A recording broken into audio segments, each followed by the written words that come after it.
Partie 2.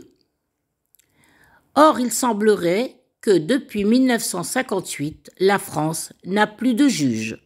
L'ordonnance numéro 58-1270 du 22 décembre 1958 portant la loi organique relative au statut des magistrats n'a pas été signée ni promulguée par M.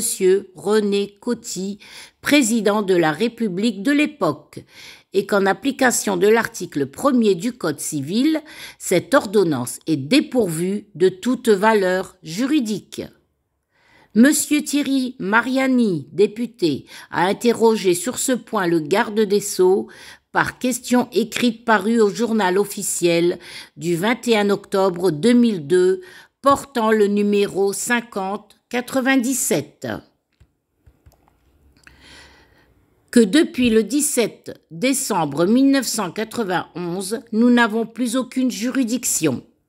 Aucune juridiction de l'ordre judiciaire de la République française n'est plus établie au sens de l'article 6 de la Convention européenne des droits de l'homme vu la loi 91-1258 du 17 décembre 1991 paru au journal officiel du 19 décembre 1991 qui, par son article 3, a vidé de son contenu le Code de l'organisation judiciaire.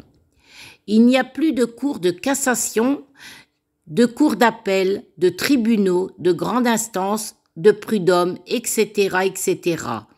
Que depuis le 15 juin 2000, nous n'avons plus de juge d'instruction.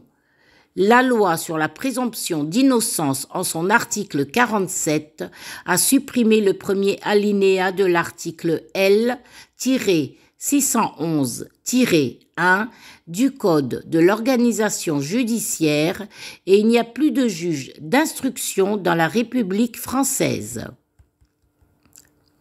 On peut se demander pourquoi les politiques ressentaient la nécessité urgente d'éliminer pour la seconde fois les juges d'instruction, dès lors que les juges n'existaient déjà plus depuis 1958 et les juridictions depuis 1991.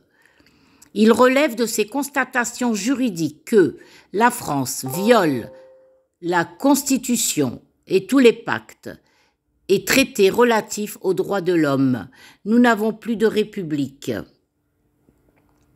Le régime politique actuel pouvant être assimilé à celui de la monarchie absolue.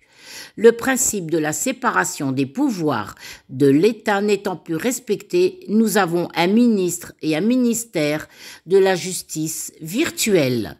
Des juges virtuels qui abusent de leurs titres et de leurs fonctions et sont réduits au simple statut de fonctionnaires administratifs, eux aussi virtuels, quelques raisons de plus qui confortent leur incompétence, leur incapacité à être civilement et pénalement responsables de leurs actes. Des tribunaux virtuels, des mandataires de justice virtuels, puisque ceux-ci sont censés prêter serment devant des tribunaux devenus virtuels, illégitimes par extension, responsables de leurs actes. Aucun procureur n'a plus de droit de faire appel à aucune force de police. Toute personne condamnée, jugée, exécutée, internée, extorquée sur décision administrative ou judiciaire, détenue et persécutée par les instances judiciaires depuis 1958, l'ont été illégalement et le sont toujours.